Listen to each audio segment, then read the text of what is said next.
बहुत समय पहले की बात है। देवगढ़ नाम का एक समृद्ध राज्य था, जहां राजा विक्रमेंद्र अपने न्यायप्रिय स्वभाव के लिए प्रसिद्ध थे। उनकी रानी महारानी सौम्या बुद्धिमान और करुणामयी थी। प्रजा राजा रानी की न्यायप्रियता और दयालुता की कहानियां सुनाया करती थी। परंतु हर राज्य में अंधकार भी होता है। देवगढ़ में अमीर और गरीब के बीच खाई बढ़ती जा रही थी। व्यापारी धन कुबेर बनते जा रहे थे, जबकि गरीब भूखे मर रहे थे। राजा विक्रमेंद्र को इसका आभास था, लेकिन उनके दरबार के मंत्री और दरबारी उन्हें झूठी तस्वीर दिखाते रहते थे। राज्य में एक धनिक व्यापारी था, सहस्रनाथ। वह अपनी दौलत और घमंड के लिए कुख्यात था। वह गरीबों का शोषण करता, अपनी दुकानों पर काम करने वालों से अमानवीय व्यवहार करता और कभी दान नहीं करता। वह सोचता था कि पैसा ही सब कुछ है और राजा भी उसकी मुट्ठी में है। एक दिन सहस्रनाथ अपने सेवकों के साथ जंगल के रास्ते से जा रहा था। रास्ते में उसे एक बूढ़ा भिखारी मिला, जो कांपता हुआ हाथ जोड़कर बोला, मालिक, कुछ खाने को दीजिए, मैं कई दिनों से भूखा हूँ। सहस्रनाथ हंस पड़ा। तू भूखा है तो मर जा। तेरी हालत देखकर मैं अपनी चांदी के सिक्के बर्बाद नहीं कर सकता। यह कहकर उसने भिखारी को धक्का दे दिया और आगे बढ़ गया। वहीं पास में एक साधु बैठा यह सब देख रहा था। जैसे ही सहस्रनाथ जाने लगा, साधु ने कहा, अरे व्यापारी, जिस घमंड से तू आज गरीबों को ठुकरा रहा है, वही घमंड तुझे बर्बाद कर देगा। जीवन का न्याय बड़ा अनोखा होता है। सहस्रनाथ ने उपहास करते हुए कहा, मेरे पास धन है, वैभव है, राजा तक मेरी मुट्ठी में है। मुझे किसी के श्राप या भविष्यवाणी की परवाह नहीं। साधु मुस्कुराया और बोला, जिस न्याय की तू अवहेलना कर रहा है, वही न्याय तुझे उस स्थान पर ले जाएगा जहां तूने इस भिखारी को देखा था। देखना, वक्त का पहिया कैसे घूमता है। सहस्रनाथ ठहाका मारता हुआ चला गया, लेकिन उसके मन में साधु की बात कहीं अटक गई। अगले दिन एक वृद्धा रोती हुई राजा के दरबार में पहुंची। उसने बताया कि उसका घर और खेत एक अमीर व्यापारी ने छल से हड़प लिए हैं और अब वह भूखी प्यासी दर दर भटक रही है। राजा विक्रमेंद्र ने दरबार में सभी को बुलवाया। सहस्रनाथ भी वहां पहुंचा। वृद्धा ने रोते हुए कहा, महाराज, इस व्यापारी ने मेरे परिवार की संपत्ति छीन ली और हमें भिखारी बना दिया। कृपा करके न्याय करें। राजा ने व्यापारी की ओर देखा और पूछा, क्या यह सच है? सहस्रनाथ ने हंसते हुए कहा, महाराज, यह गरीब लोग हमेशा अमीरों को दोषी ठहराते हैं। क्या इनकी बातें सुनकर आप मेरे जैसे सम्मानित व्यापारी को दोषी मानेंगे? राजा को कुछ संशय हुआ, लेकिन दरबार के कुछ मंत्री पहले से ही सहस्रनाथ के प्रभाव में थे। उन्होंने कहा, महाराज, बिना प्रमाण के किसी प्रतिष्ठित व्यापारी पर आरोप लगाना उचित नहीं होगा। राजा को यह बात सही लगी, लेकिन कहीं न कहीं उनके दिल में यह बात घर कर गई कि राज्य में अन्याय बढ़ रहा है। उसी रात राजा विक्रमेंद्र अपने राज्य का हाल जानने के लिए वेश बदलकर निकल पड़े। वह साधारण भिखारी के वेश में गलियों और बाजारों में घूमे। उन्होंने देखा कि गरीब लोग भूखे मर रहे थे, बूढ़े भिखारी सड़कों पर पड़े थे और सहस्रनाथ जैसा व्यापारी राजमहल के दरबारियों को रिश्वत देकर सब कुछ अपने हक में कर रहा था। तभी राजा की नजर एक साधु पर पड़ी, वही साधु जिसने सहस्रनाथ को चेतावनी दी थी। राजा ने साधु से पूछा, महात्मा, यह राज्य इतना समृद्ध होते हुए भी इतना अन्यायपूर्ण क्यों है? साधु ने गंभीर स्वर में कहा, राजा का न्याय उसकी आंखों से नहीं, बल्कि उसके हृदय से देखा जाता है। अगर राजा सच्चा न्याय न करे तो राज्य में अमीर गरीब की खाई बढ़ती जाती है और अंततः राजा खुद अंधकार में चला जाता है। राजा को गहरी चोट पहुंची। वह महल लौटे और मन ही मन एक बड़ा फैसला कर लिया। अगले दिन राजा ने घोषणा की, राज्य में सभी धनी व्यापारियों और दरबारियों की संपत्ति की जांच की जाएगी। जिनके पास अनुचित ढंग से अर्जित धन होगा, वह गरीबों में बांट दिया जाएगा। सहस्रनाथ क्रोधित हो गया। उसने तुरंत दरबार में जाकर विरोध किया, महाराज, यह अन्याय है। मैं वर्षों की मेहनत से अमीर बना हूँ, आप मेरा धन कैसे छीन सकते हैं? राजा मुस्कुराए और बोले, धन पर जिसका अधिकार है वही उसे धारण करेगा। अगर तुम्हारा धन न्याय संगत है तो डर किस बात का? सहस्रनाथ के माथे पर पसीना आ गया। राजा ने घोषणा की, 7 दिनों में इस राज्य का न्याय बदलेगा। अन्याय करने वाला अब अपनी ही आंखों से अपनी बर्बादी देखेगा। सहस्रनाथ डर गया। उसे साधु की भविष्यवाणी याद आई, न्याय तुझे उसी स्थान पर ले जाएगा जहां तूने इस भिखारी को देखा था। क्या सहस्रनाथ का घमंड टूटेगा? क्या राजा सच में न्याय कर पाएगा? और साधु की भविष्यवाणी कैसे सच होगी? राजा विक्रमेंद्र की घोषणा से पूरे राज्य में हलचल मच गई। अमीर व्यापारी और दरबारी बेचैन हो गए, क्योंकि वे जानते थे कि अगर राजा ने सच में न्याय किया तो उनकी अवैध संपत्तियां जब्त हो जाएंगी। दूसरी ओर गरीब जनता में आशा की किरण जागी। लेकिन सबसे अधिक चिंता सहस्त्रनाथ को थी। उसे रातों की नींद उड़ गई थी। उसने कई सालों से रिश्वत, धोखाधड़ी और गरीबों का शोषण करके अपार संपत्ति अर्जित की थी। अगर राजा की जांच सच में शुरू हुई तो वह सब कुछ खो सकता था। सहस्त्रनाथ के महल में देर रात तक बैठकें चलने लगी। उसके जैसे कुछ अन्य अमीर व्यापारी भी परेशान थे। राजा ने अगर अपनी योजना लागू कर दी तो हम सब बर्बाद हो जाएंगे, एक व्यापारी ने कहा। सहस्त्रनाथ ने गहरी सांस ली और बोला, हमें राजा को रोकना होगा।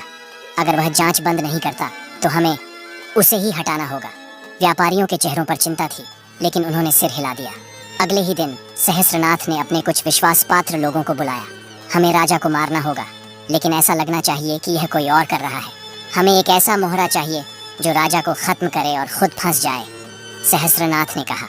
उसने कुछ सैनिकों को रिश्वत दी और कहा, हमारे लिए एक अपराधी ढूंढो, कोई ऐसा जिसे आसानी से फंसाया जा सके। सैनिकों ने पूरे शहर में तलाश की और आखिरकार एक निर्दोष व्यक्ति को पकड़ लिया।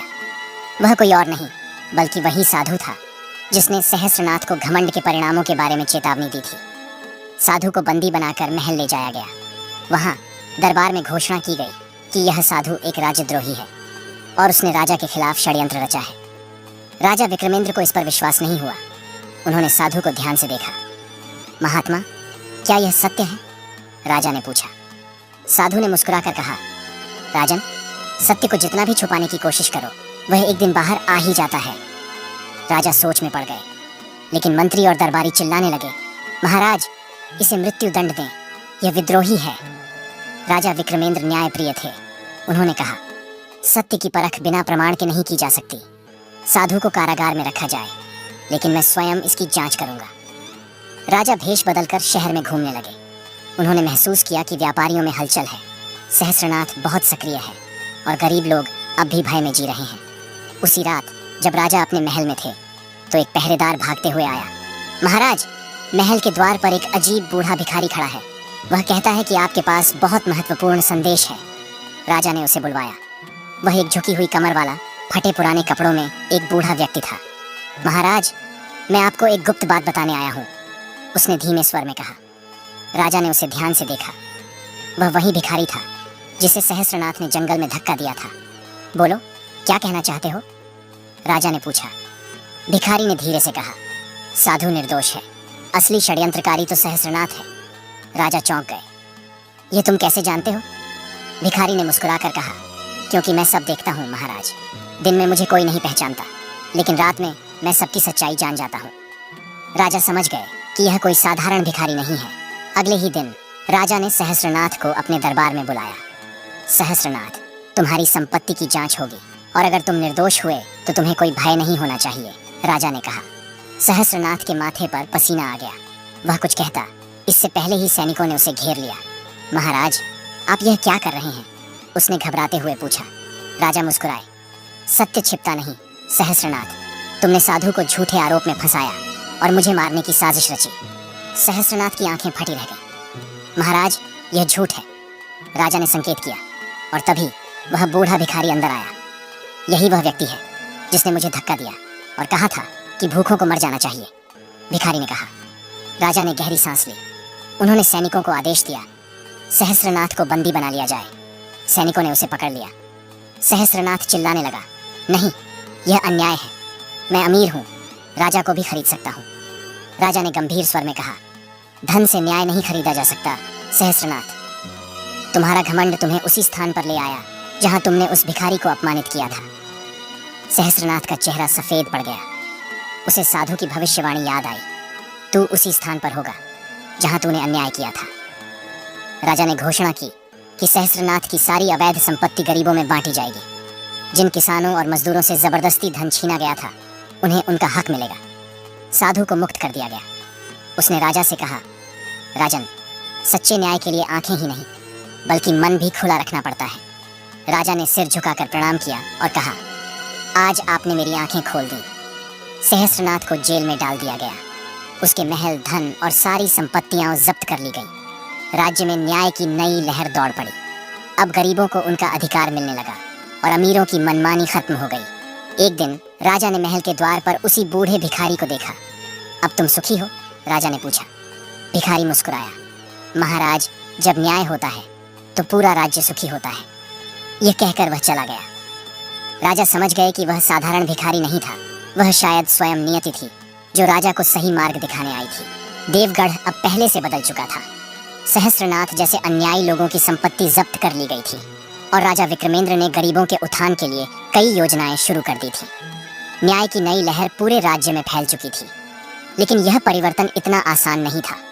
जिन अमीर व्यापारियों और भ्रष्ट दरबारियों को राजा ने बेनकाब किया था, वे चुपचाप नहीं बैठ सकते थे। वे बदला लेने की साजिश रचने लगे। राजा के खिलाफ षड्यंत्र करने वालों में सहस्त्रनाथ का सबसे करीबी सहयोगी रक्तनाग नाम का व्यापारी भी था। रक्तनाग न सिर्फ अत्यंत धूर्त और चालाक था, बल्कि काला जादू और तंत्र मंत्र में भी विश्वास करता था। एक रात जब महल में सब सो रहे थे, रक्तनाग अपने कुछ दरबारियों के साथ गुप्त रूप से जेल पहुंचा, जहां सहस्त्रनाथ कैद था। सहस्त्रनाथ, क्या तुम राजा से बदला लेना चाहते हो? रक्तनाग ने धीरे से कहा। मुझे बस एक मौका चाहिए, सहस्त्रनाथ ने आंखों में जलन लिए उत्तर दिया। तो सुनो, मैं तुम्हें यहाँ से बाहर निकाल सकता हूँ, लेकिन तुम्हें मेरा कहना मानना होगा, रक्तनाग ने कहा। सहस्त्रनाथ को और कुछ नहीं चाहिए था, उसने हामी भर दी। रक्तनाग ने अपने जादू टोने और रिश्वतखोरी के बल पर सैनिकों को बहकाया और सहस्त्रनाथ को जेल से छुड़ा लिया। अगले ही दिन राजा विक्रमेंद्र को खबर मिली कि सहस्त्रनाथ जेल से भाग चुका है। यह कैसे संभव है? राजा ने क्रोधित होकर पूछा। सैनिकों ने सिर झुका लिया।